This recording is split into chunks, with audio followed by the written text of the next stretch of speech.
Good afternoon, ladies and gentlemen, and welcome to CL Educate Limited's Q3 FY2026 analyst call. My name is Arjun Wadhwa. I'm the Group CFO of CL, and I'll be your host today. Welcome once again to our metaverse platform called Vosmos, which we have been using ever since the COVID years for our analyst call. This call, as always, will be recorded, transcribed, and made available in the investor zone on our website within the next 24 to 48 hours. Should you have any questions, please type them in the chat box in the bottom right hand corner of your screen, and we will address them at the end of the session. Joining me on this conference call today are Mr. Satyanarayanan. He is the founder and chairman of CL Educate. Mr. Gautam Puri, co-founder, vice chairman, and managing director. Gautam takes direct reporting of the EdTech business, which includes our test prep, publishing, and student outreach businesses. And Mr. Nikhil Mahajan, he's our group CEO and executive director, who also anchors the MarTech business. I'll start the session with a few finance updates and then walk you through a little bit of an update on the DEX business before handing over to Gautam and Nikhil on their respective businesses, with Satya then closing with a few corporate updates.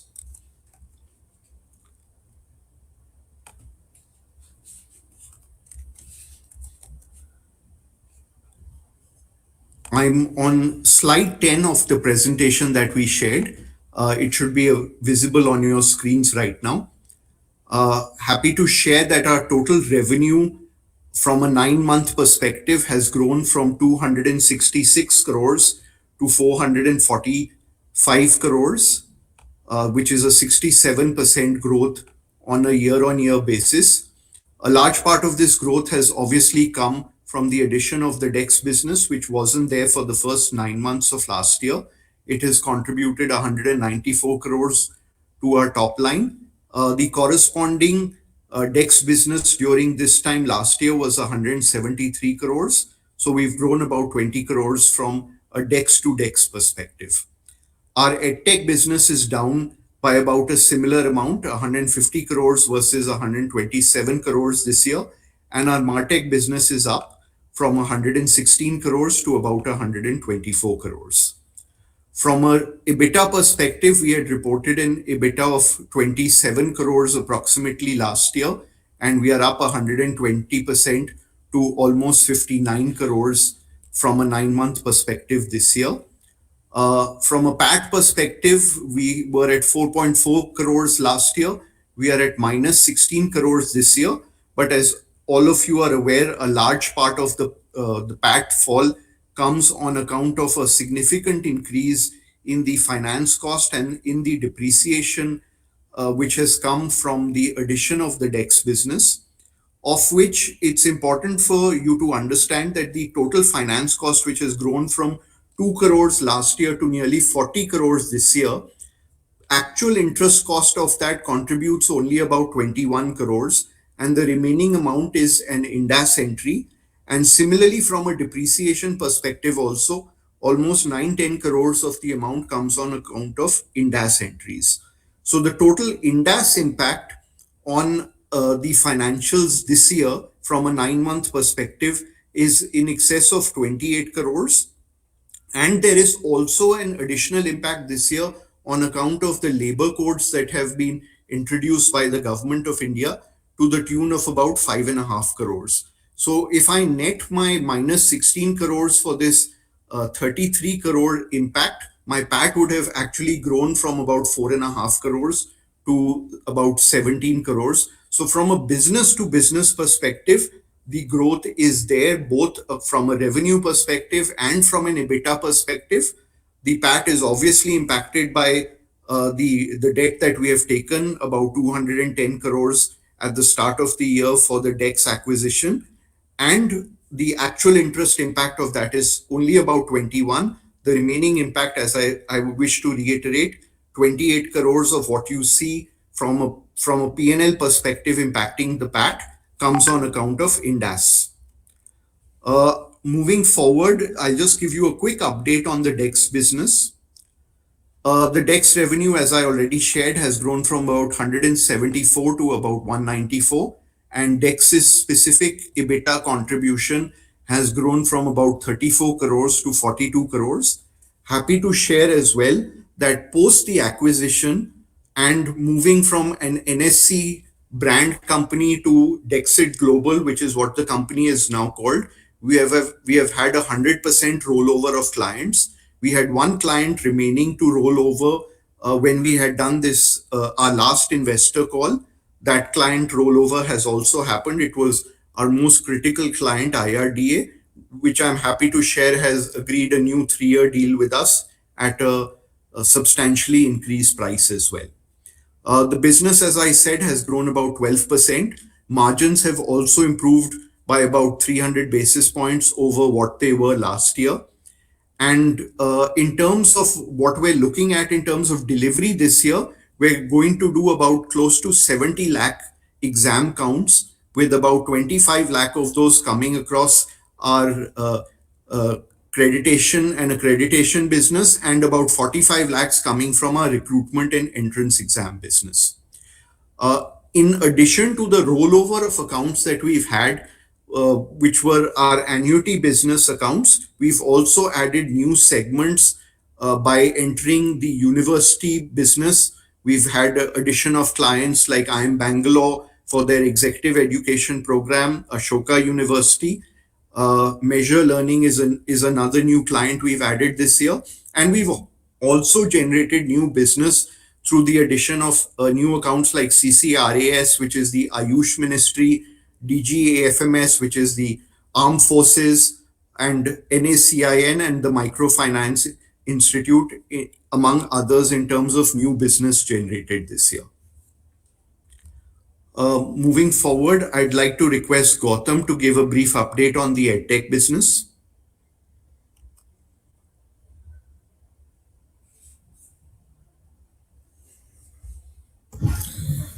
Yeah, good afternoon, everyone. Arjun, am I audible? Yes, Ji. Go ahead, Oh, please. thank you. Okay, as Arjun has already given the numbers that the test we in the edtech business, we are down from 150 to 127 crores. The issue here, as I've been saying for the last 3 or 4 quarters, is a structural change which is happening in the market, with stores shifting more towards low value products and a greater propensity to look at self-tech also. The good news, however, is that we are by and large holding on to our numbers, and a couple of programs, especially VVIPM, seem to be doing better.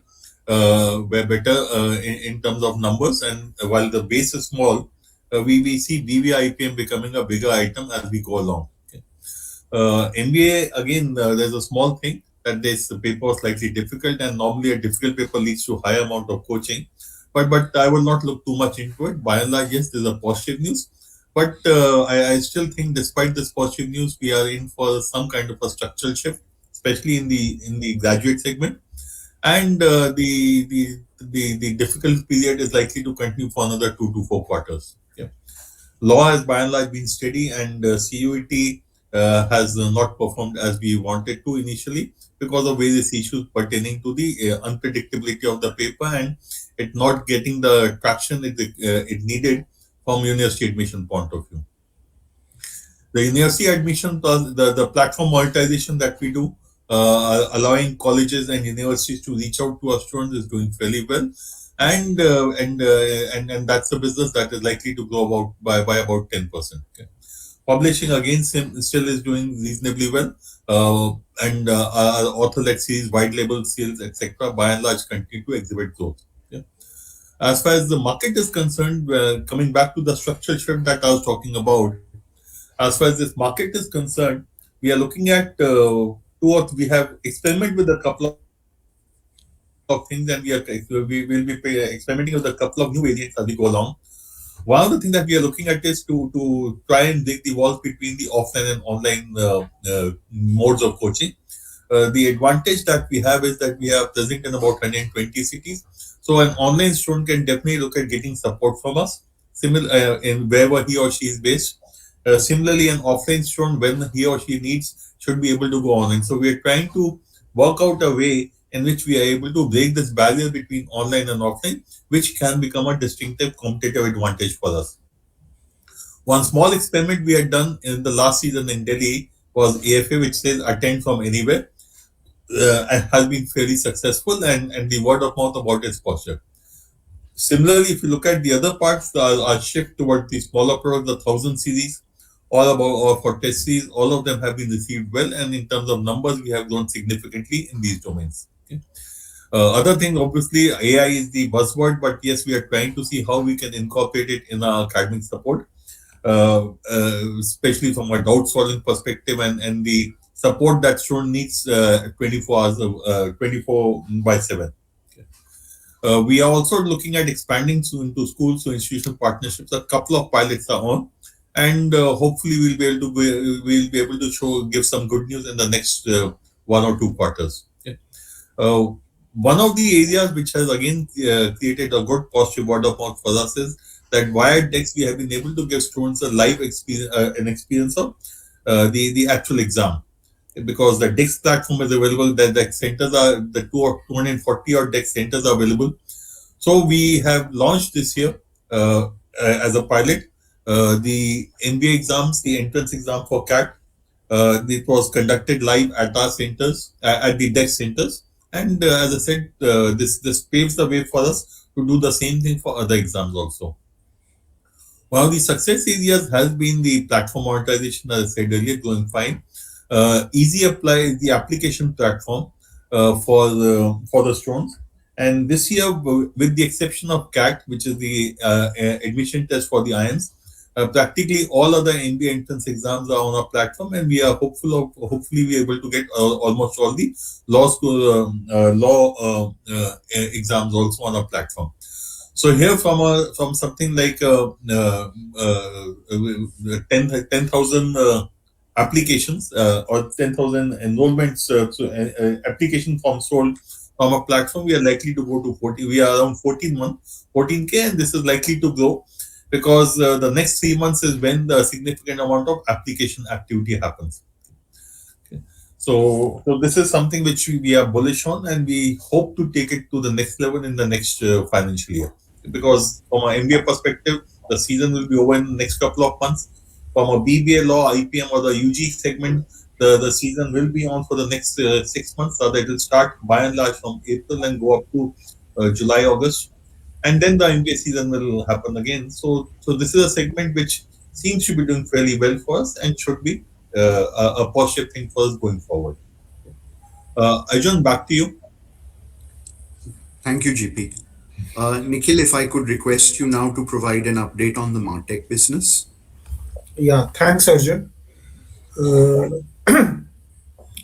as you can see, that Martech business has been showing a steady but a robust growth, both in terms of revenues as well as in terms of profitability.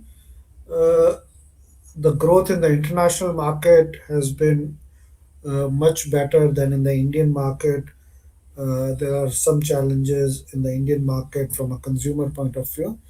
The international revenues have grown from 33 crores to about 41 crores uh, in the corresponding 9 month period, while the Indian revenues have grown from about 78 crores to 81 crores. I think the critical aspect of this is that we have added some of an extremely blue chip customer accounts not only in India but internationally.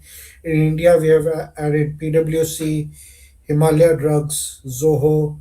Internationally, we have added Adobe, Autodex, H2O, Xiamen Airlines as our customers. There are a couple of new customers which have been onboarded in the month of January, February, internationally, including Oriflame and a couple of others.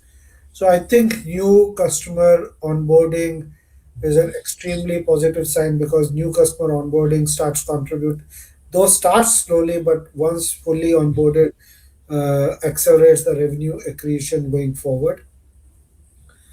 Uh, as I had shared in the last call, uh, the slight dip or muted revenue growth in India was predominantly driven by two significant customers.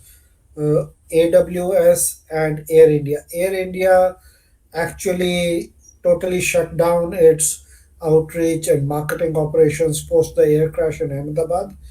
Uh, the good thing is that they have restarted engaging in the market, not only in India but internationally, and we expect them to start scaling up in the coming financial year over the next 12 months. AWS was again an internal structural adjustment because they collapsed a few of their different business divisions into one. So, for a period of about 2 quarters, businesses were unsure how to go about it. Things have stabilized on that account, and I think we are currently in the process of executing a large ticket event in this quarter in India in the next 2 weeks. And I think the turbulence in some of these large ticket accounts which had hit us in H1 has stabilized, and I think should see a faster revenue accretion going forward. One specific update on business is that we had started slowly working around creating a CXO community. We have started engaging on customer driven CXO community engagements over the last 60 to 90 days, and we have seen an extremely positive traction. We have done these kind of engagements successfully driven predominantly with Google, PwC, and to some extent by Dell. I think as we start expanding this engagement across a larger set of customers with a larger set of CXO communities, not just CMOs, but CHROs, CFOs, the CIOs, and CTOs, I think that will establish a much stronger foothold for us to be able to accrue revenue from different divisions of business. As of now, 99% of our revenues come in predominantly from the CMOs, CIOs, and the CTOs, and we are working towards diversifying that basket going forward. Utsav, which is our social events and business arm catering to luxury weddings and social events. We started off about 9 months ago. We have accrued a revenue of about 6 crores, having executed just about 4 events. As you would know, this is a segment where the business incubation to closure cycles are pretty long, take about 3 to 6 months from the initial engagement to the final closure of business, and the event execution could again be 6 to 9 months down the line. So I think currently, as I speak, we are sitting on a reasonable, strong wedding pipeline, but large chunk of it is execution and delivery in FY27. I think as we report even the next couple of quarters, we may not have too many events. Most of the events execution for them are in Q2, Q3, and beyond. But we are sitting on an extremely healthy pipeline for the next fiscal. Arjun? Thank you, Nikhil. Satya, if I could now request you to come in and provide an update on the My Sathi initiative. Yeah, sure, Arjun. Hope I'm audible. Yes. You go to the next slide, Arjun. Yeah, okay. Hi, good afternoon, everybody. Uh, as you know, one of the things that we were looking at when we acquired NSCIT and rebranded it as DexIT Global was also to search for not just addition of business impact at the overall group level, but some significant value creating disruptive initiatives. And the one that we picked up and focused and we have executed it over the 9 months is what is something that I'm going to cover here in the next 5 minutes. We have the links and the releases, etc., everything on the website. You could take a look at it. I will quickly cover this. Uh, Sathi stands for Scholastic Aptitude Test for Higher Ed Institutions, and as a test prep company, and also one who has seen assessments as Dexity for the last 2 decades, one opportunity that we have picked up is, can we create and own an assessment IP platform of our own, wherein the core strengths of CL as well as Dexity, they are deployed in the marketplace. So what Sathi does is to look at four 21st century skills which have been approved both at the NEP, going all the way to the United Nations, uh, as the important skills to be evaluated for youngsters as they get into higher education or they get into the workplace. Because of the NEP 2020, this has acquired a lot of importance, and every university is trying to build their curriculum in and around it. So, mysathi.org has been launched. The first MVP is to help students in 11th and 12th take this exam, and then the universities will begin accepting this as their score for admissions, which means a university could be using an IIT JEE as a score, it could be using a CUET as a score or an SAT as a score, and it also similarly will use MySathi scores. That's the starting point. The two important innovations in this, and it's very important for us to appreciate this, as it could be a very game changing innovation in the Indian higher education and the talent pipeline landscape. One is, this is India's first on demand examination, which means unlike an IIT JEE or a CUET, which happens in a particular window of 1 day or 7 days, this is an on demand exam. Today, you can go to mysathi.org. You can, as a student, pay 500 rupees, choose a city and a location of Dexity, pick a date and time, and take the exam. That's number one. Number two is, this also is the first computer adaptive test in our country, unlike other examinations. So, deploying AI, while GP covered a couple of places where we are deploying AI in terms of academic support, adaptive learning, etc. Here, the adaptive testing is also going to deploy AI in a very real sense. So, we are starting with the middle part of this, what you are seeing on the screen, Sathi 4C. 4C standing for creativity, collaboration, communication, and critical thinking. There is a precursor to it called Sathi Now, which will be done in grades 8, 9th, and 10th as a preparation. Now stands for National Aptitude Olympiad. That also will test the 4Cs.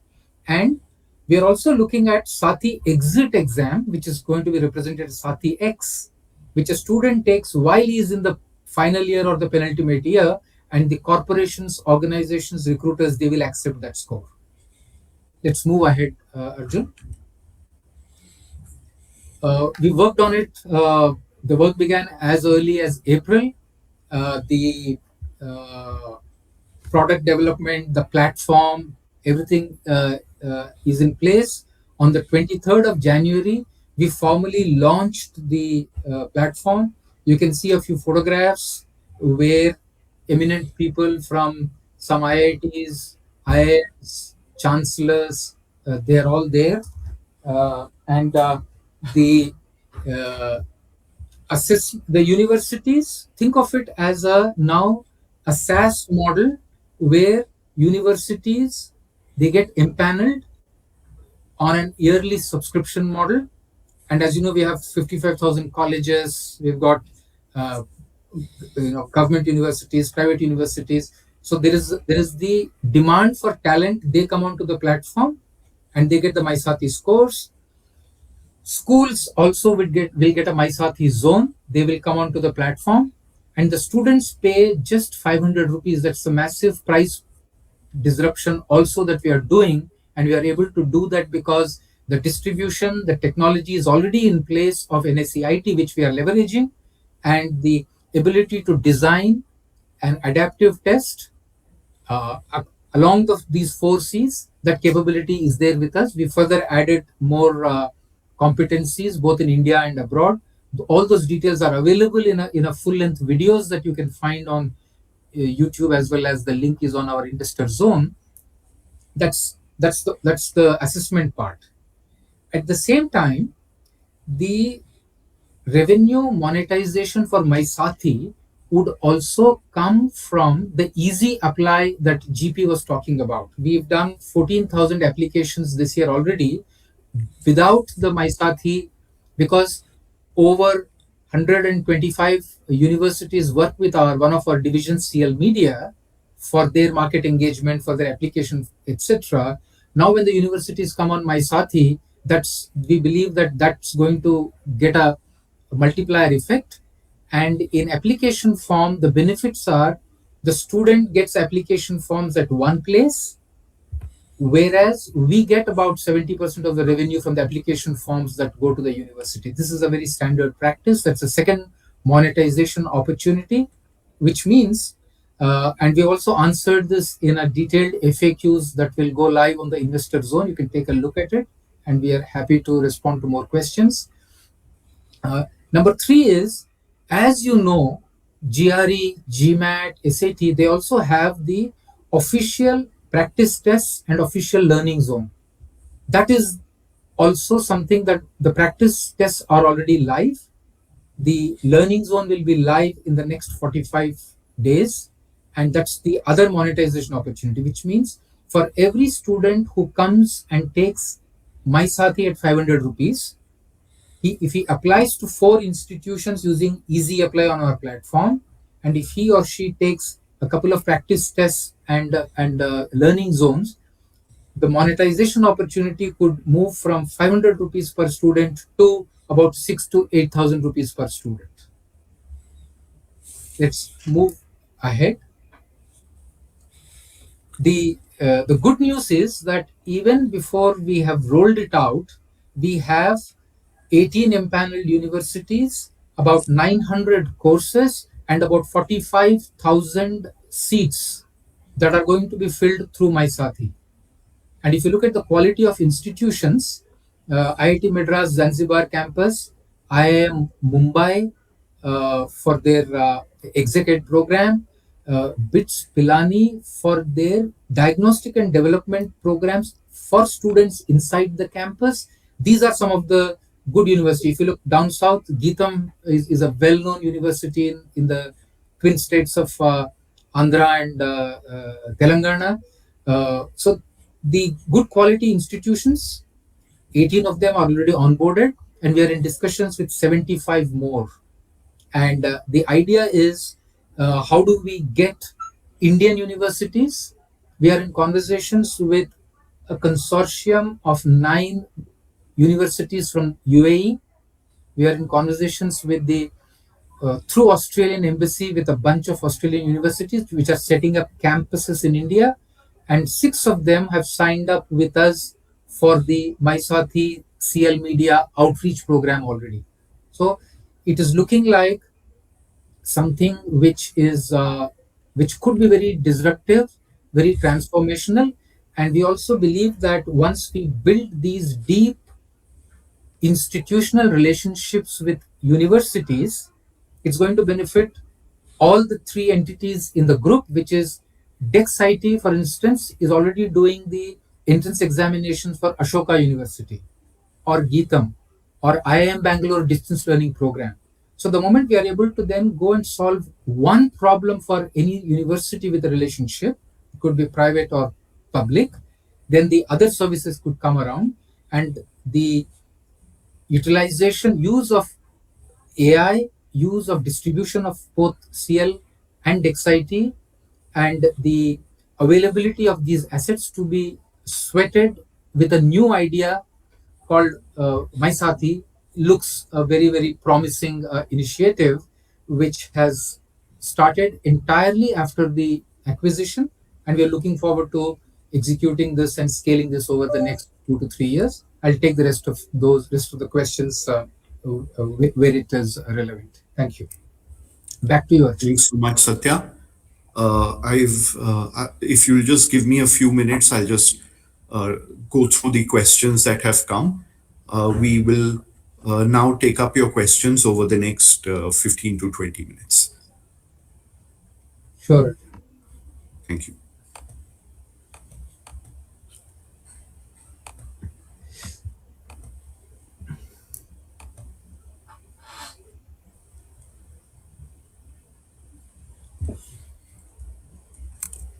Uh, First question, GP, if you'd like to take this, is the CUET business not picking up? This is from Gunit Singh. Okay, Guneet. CUT business is there in terms of volumes and not in terms of value. The issue with CUT has been the way it has been conducted in the last 3 4 years. It has lost significant amount of credibility among the students, and they don't look at it seriously. So while they prepare for it, they go for the shorter versions or the, let's say, the lower price variants, and that is what we have been focusing on now. So CUT is unlikely to become a big growth driver for us. Okay. But yes, the numbers would be there. So it will suffer from a pricing, and hence the overall value that we'll be able to derive from the product is not going to be as high as we anticipated initially when it was launched. Thanks, GP. There's some follow-up questions also from Gunit, so I'll just take all of them at one shot.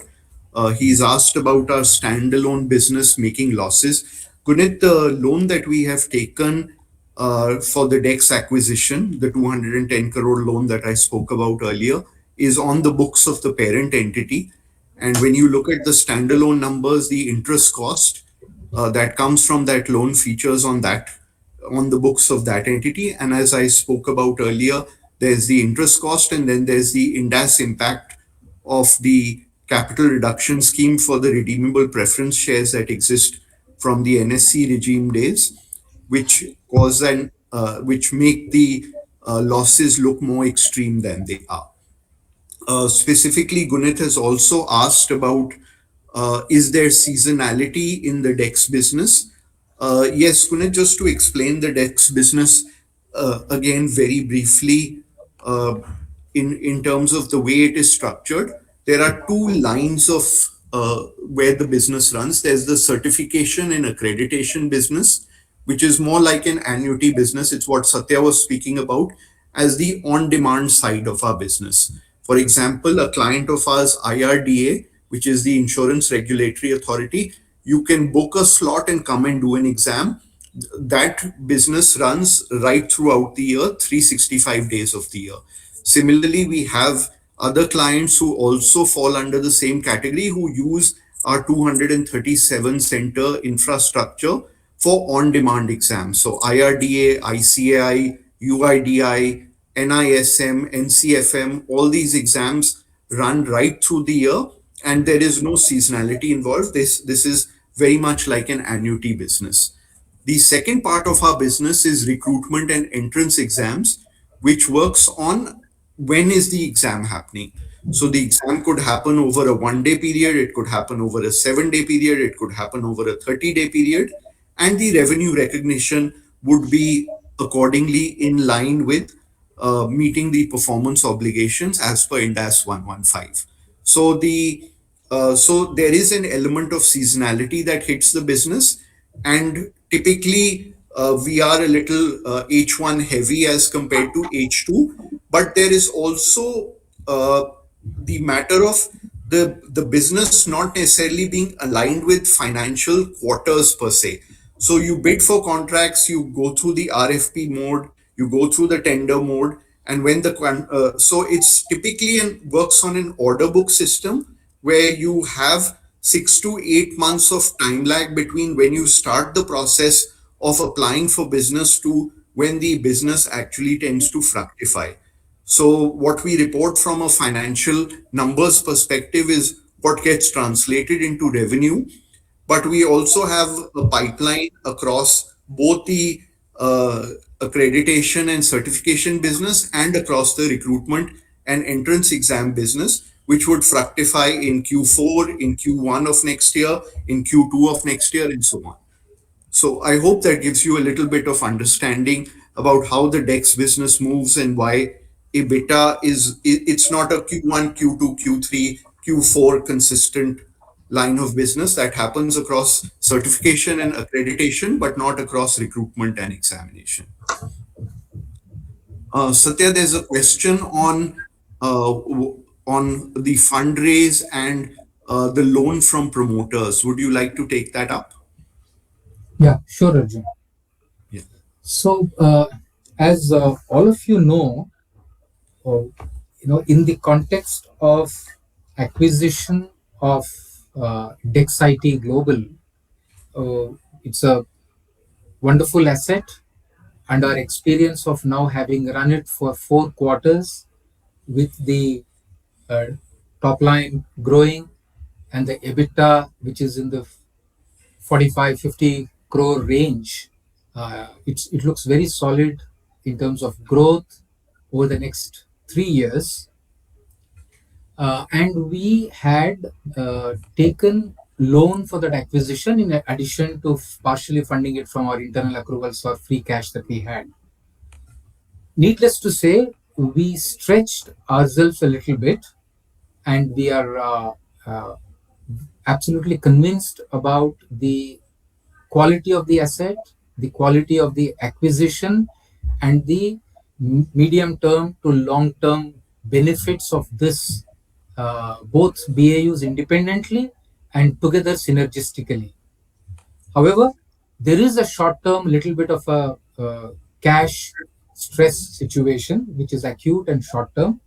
And it is in that context that we, as a board, have looked at raising a small amount of capital, while our much clearly articulated goal of becoming entirely deleveraged in 24 to 36 months that stands. And we are in this process, in the first step, planning to raise a small amount. We have taken an approval of up to 50 crores.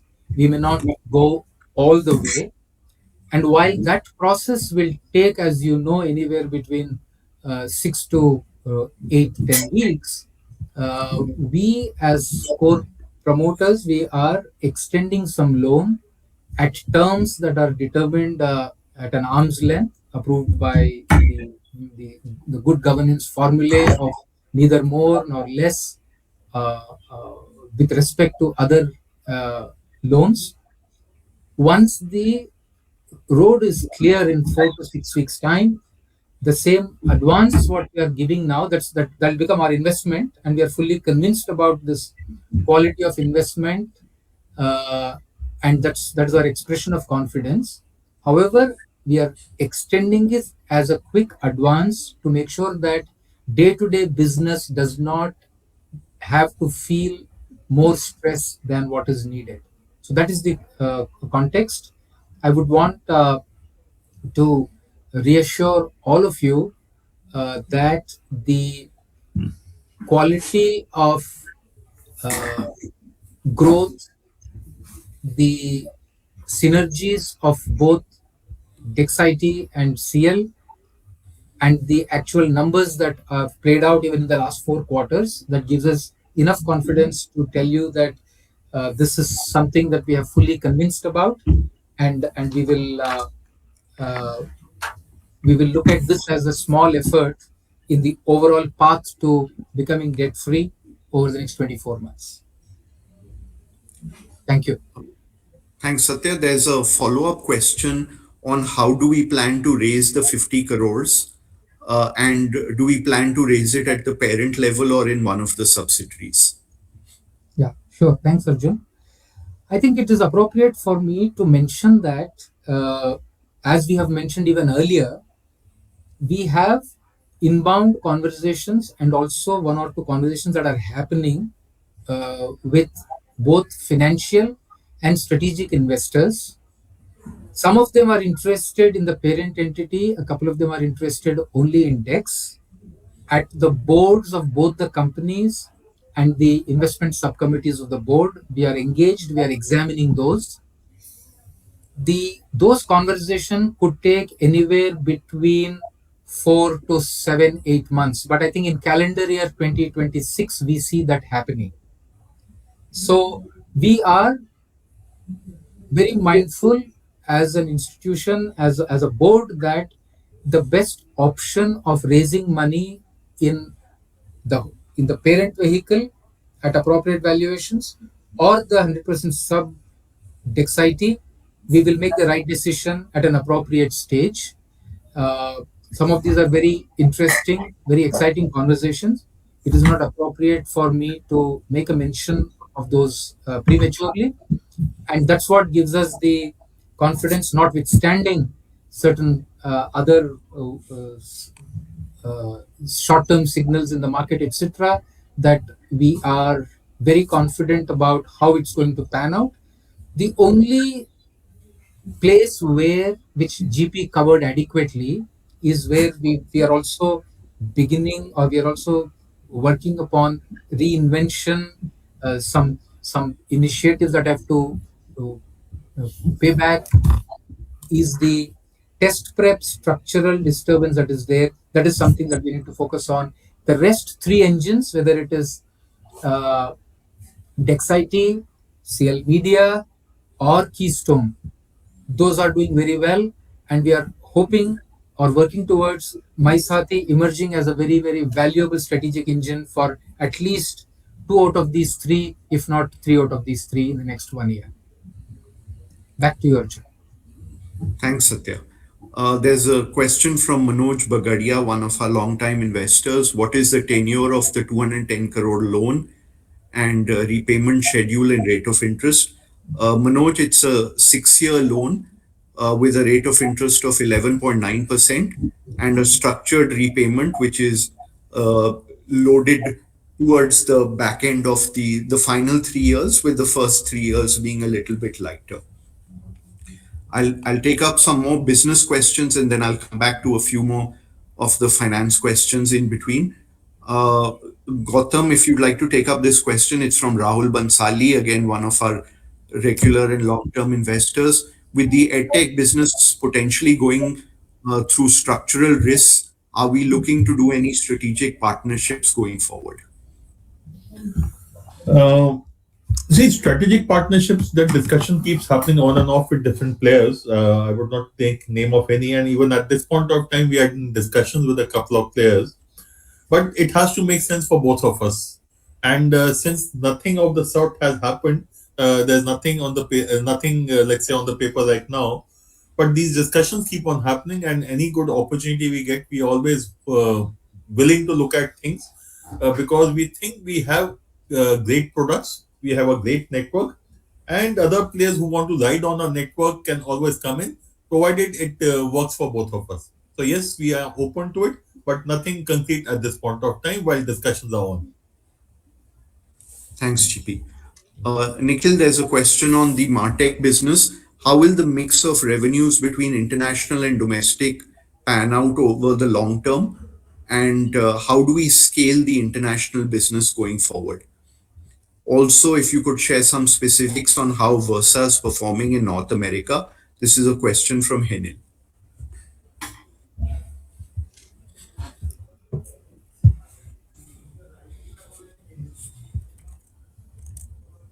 Nikhil, I can't hear you if you're speaking.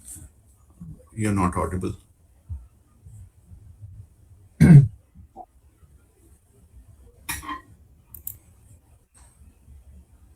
Are you muted, Nikhil? Yeah, I muted myself.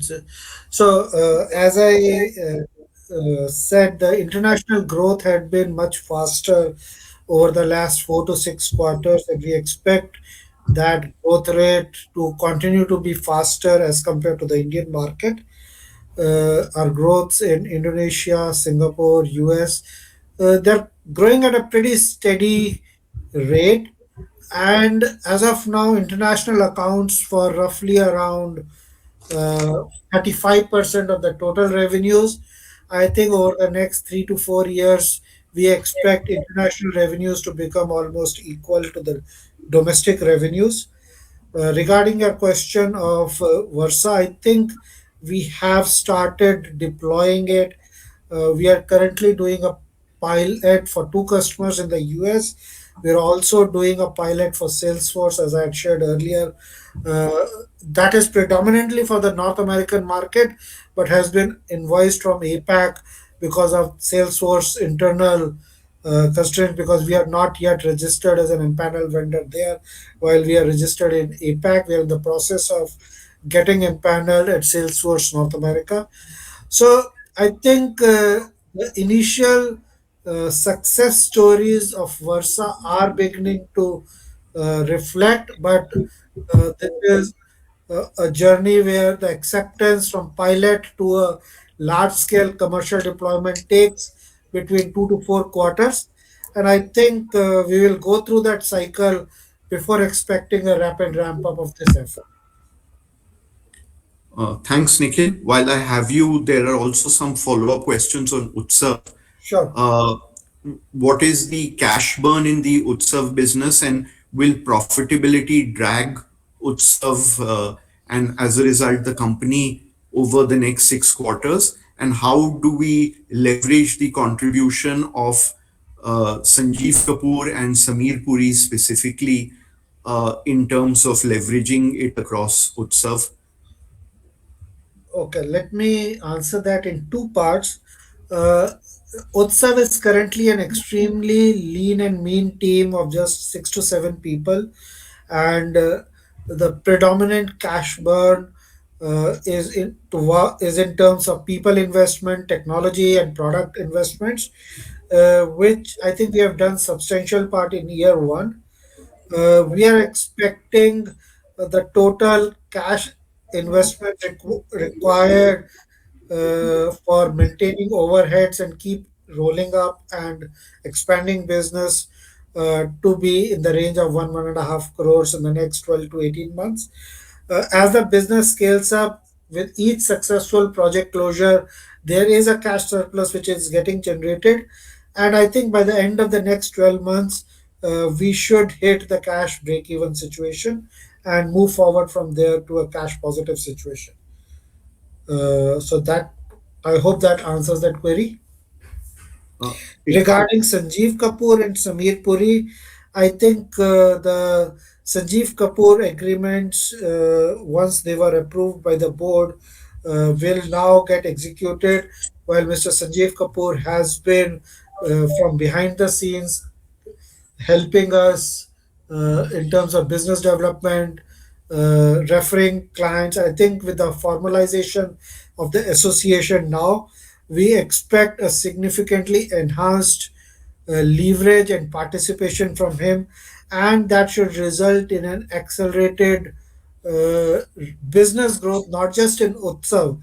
We're also expecting some positive rub off of that association even in the Keystone corporate business over the next maybe 12 months. It may not happen in the next 2 quarters, but I think that positive rub off should start reflecting in a detailed and a more intense engagement with a certain segment of clients in which Mr. Sanjeev Kapoor has an extremely positive reputation.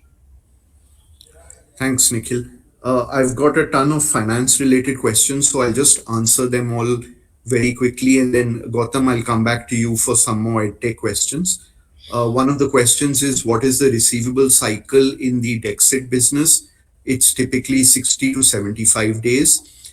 There's a question on, is there any deposit to be given for GST demands? Typically, a 10% deposit is required to contest any GST demand unless it is quashed through a writ petition. If you are specifically referring to the update that we provided in this quarter on the CL Media, erstwhile CL Media related demands, the significant portion of that we are hoping to quash through a writ petition, for which we have taken a legal opinion from Lakshmi Kumar and Sridharan. They are one of the top uh, legal groups in the country for indirect taxes, and they strongly believe we have an excellent case on that point.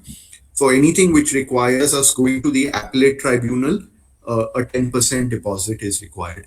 There's also a question on what non core assets do we have and how much can we monetize that. We have uh, a land parcel in Raipur for a school we used to run, and we have a few buildings available in Pune, Delhi, and Mumbai. The total worth of those is about between 25 to 30 crores. We continue to look for buyers for those, and as and when we have something relevant to report on that front, we will definitely share it with you as an investor group.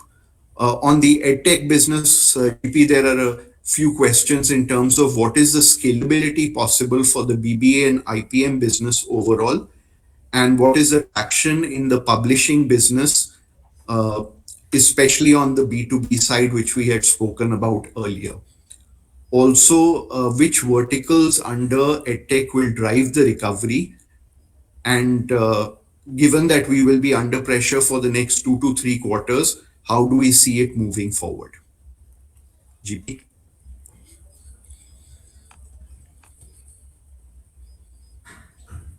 Yeah, I'm sorry, Arjun, I was on mute. Quite a few questions together. I'll try to take all of them. But if I miss out, I think you'll have to repeat the questions. Okay. Sure. So first of all, when you look at how do we move forward, which are the sectors which are going to show the recovery path? See, this is a structural change, so it is going to impact all segments. Some segments it will impact more, some it will less. Well, what I mean by that is when you look at the school segment, school to college or the UG segment, BB, IPM law, these are segments which are by and large paid for by the parents, and parents are little less hesitant in terms of paying extra money for from an education perspective.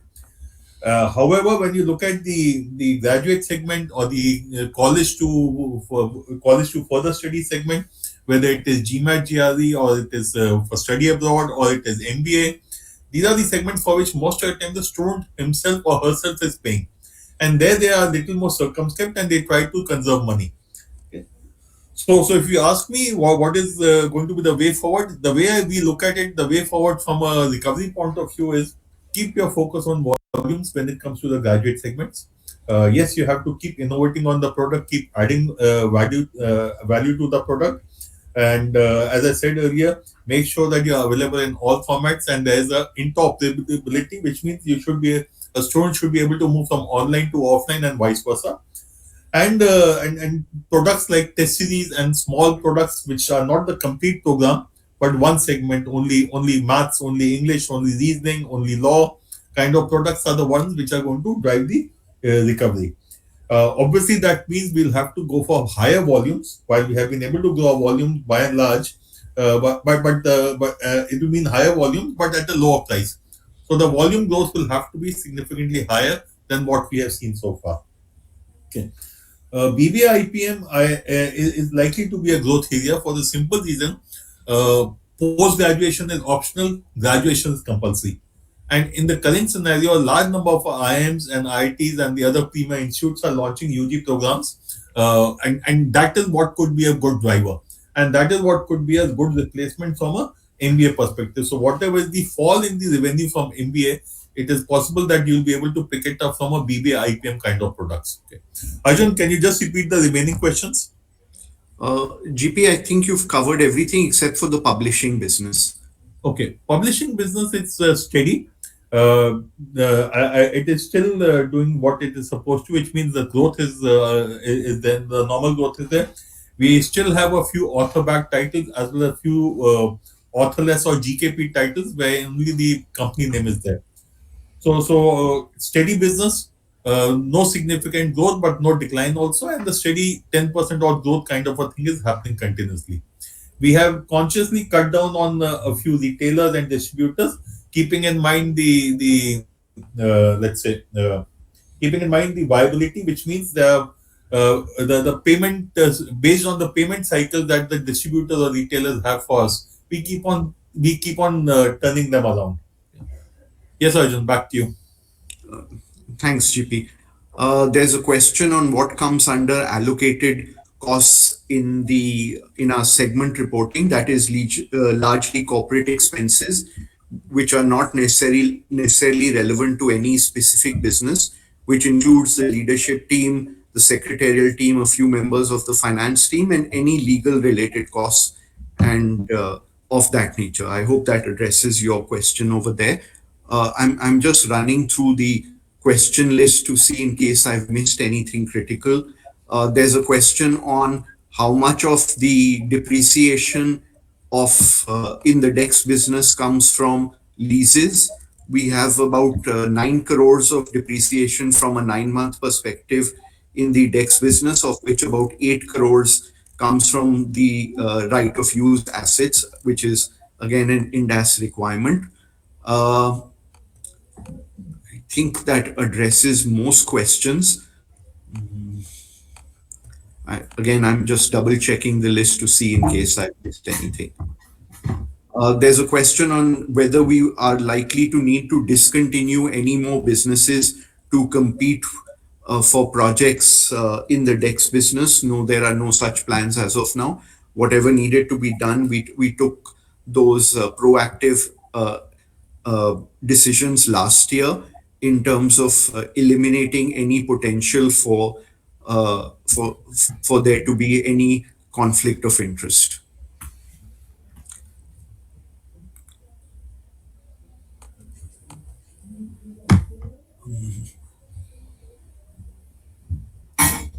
There's a question on, can we work with the likes of ICAI, ICSI, and so on uh, in for the DEX business? Yes, we are already working with ICAI. We will do between 20 to 25 crores of business with them this year.